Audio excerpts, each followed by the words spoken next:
When a person is in fact diagnosed with early memory loss, when they do receive a diagnosis, earlier the better. That's another reason not to wait and sit on this, because we want that person to have self-determination. That just means autonomy. We want to put them in the driver's seat with making decisions that affect their future while they have the ability to do that. And so we need to have a series of discussions with them about what matters to them. And when I see that term, what matters, it reminds me of some work that Melissa and I did in some hospital training, and it was what I don't know if I can explain it right, but in a hospital, people are always walking around saying, "What's the matter with What's the you?" matter? Yeah. Yeah, what's the matter? Talking about your symptoms. And then instead of asking people what's the matter, we need to ask them what matters to you. And this is particularly true when people have early memory loss. So, in thinking ahead, what's important to you? How do you want to live your life? Because this disease can last for a long time. And so, I think we're talking about bucket lists here. Sure. And, plans change, priorities shift, but we need to know what lies ahead and what's important to people. So even creating an important paper, like what are your goals? Right now, we need to talk about what are the things left unfinished, what needs to be checked off that list. Advanced care planning is really a series of actual legal decisions that have to be made about who will step into my shoes. And listen, folks, this isn't just about Alzheimer's. This is about anybody over the age of Hmm. 18. I have, named a person who can step into my shoes and make medical decisions on my behalf should I become incapacitated. I have a person who will step into my shoes should I become incapacitated, that someone who can make financial decisions on my behalf. So those kinds of plans, people need to name agents to work on their behalf. So some legal and estate planning, some end of life planning, those kinds of discussions, however uncomfortable, they shouldn't be uncomfortable, but in our society they are. Yeah. Very Those, taboo. it's crazy, really, but it's circle of life to me. But they're tough. But we need, if Yeah. those discussions haven't taken place, they need to have to take place, and they need to be sort of signed, sealed, delivered from a legal standpoint. And then we need to look at our lifestyle, because there's a prescription for healthy living that fits very nicely when you have a diagnosis of Alzheimer's disease or another dementia.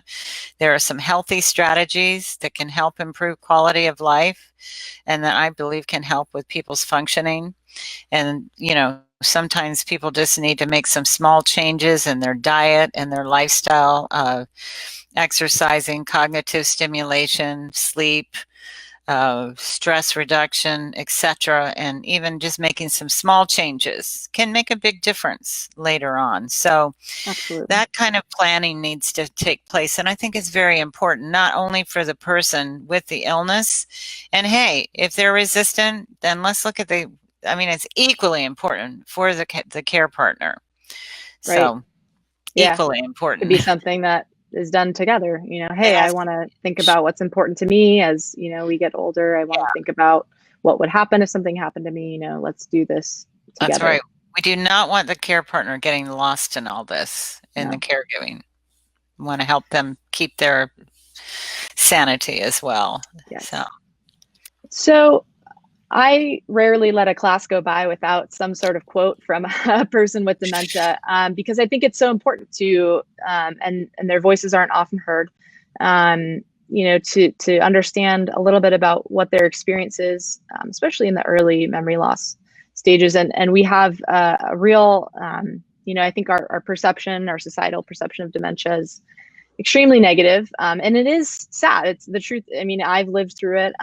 It's the hardest thing I've had to go through. It's incredibly difficult. But I think I always think back, if I could change something about kind of our journey, if I could go back, it would be changing my perspective a little bit earlier, figuring out how to kind of understand the changes that my mom was going through, and how can I take her abilities that are remaining and just use those and maximize those to our benefit, to live every day as positively as possible, as Dr. Galindo talks about, more joy than not, right? Yes. Often got stuck in the doom and gloom cycle, which is totally normal and it happens. But I think the words from Christine Bryden here are really important to think about. How we think about dementia matters, and it impacts how we treat our loved ones. So she says, our main fear is the loss of self associated with dementia. We face an identity crisis. We all believe the toxic lie of dementia that the mind is absent and the body is an empty shell. But we can find a new identity as an emotional being. In our relationships, we can connect at a deeper level. And I think it is how you see it. And my mom taught me so much about living and life, in her years of dementia. We were so much more present with each other than we probably would have been otherwise. Would I trade, that? Of course I want you, and I would want her to not have Alzheimer's if I was given the choice. But that's that's the hand we were dealt, and so to be able to learn from that, maximize her ability, and kind of reshape what dementia is, that did and does make a big difference for me. I want to read a couple other quotes here and then you can jump in. These are also people with dementia.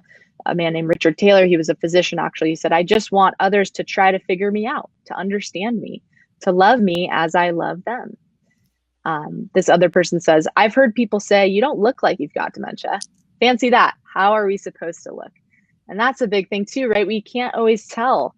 Oftentimes we can't. And like in my experience, my mom was so young that no one would have expected her to have dementia if she says something kind of off in the grocery store or tells it, a story that didn't really happen. And so, it's really all about, how can we love them in the midst of this and maximize the abilities that remain.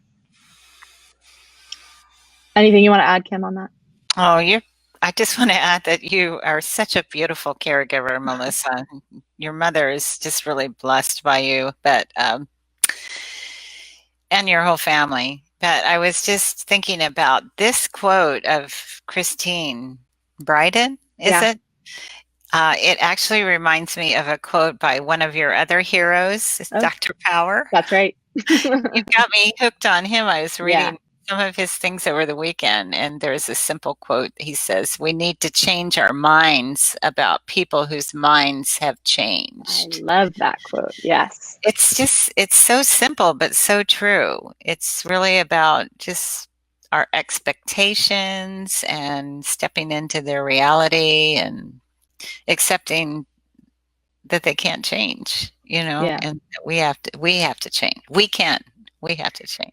And I can't help but think if, we try kind of daily to reduce the stigma that comes with dementia. It's part of our mission, and I think hopefully one day, if that stigma is lessened, we will encounter things like less resistance from our loved ones for help, because it won't be such, this thing that's, just seen as this my life is over now and there's no, nothing good that can come of it anymore. And it's very, very negative. And I think if we begin to shift that and change our perspective, then hopefully we can figure out, how to love our loved ones more and how to maximize the life, whatever life they do have left. Yeah, absolutely. So we'll kind of finish here with talking about some practical ways that our communication might have to change. Again, we do an entire class on this, Caring Conversations, but we'll kind of do the highlights here. And I love the way you talk about this graphic here. So you want to talk us through this? Sure. Well, this is a very simple continuum, but I think I've always felt like it's very powerful, because if you start over on the left side, it's important to realize that that's where our folks with dementia live. They live in a state of confusion, unfortunately. I mean, sometimes it's not as profound. They have good days and bad days, just like we all do.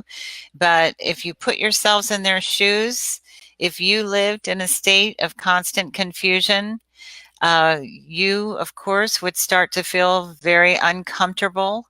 And when we as human beings feel uncomfortable, we tend to what? We act out.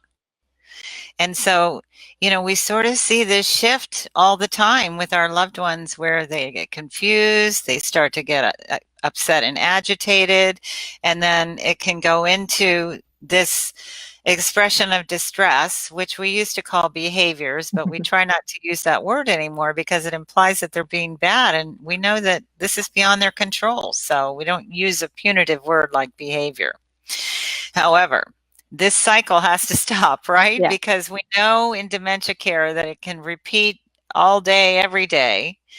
And the good news is that we do have the power to mitigate this cycle from repeating itself over and over again. Maybe we can't stop it all the time, but with the tools that we have at hand, if we can even stop it from happening part of the time, that's really good news, because we don't want our loved ones to feel this way.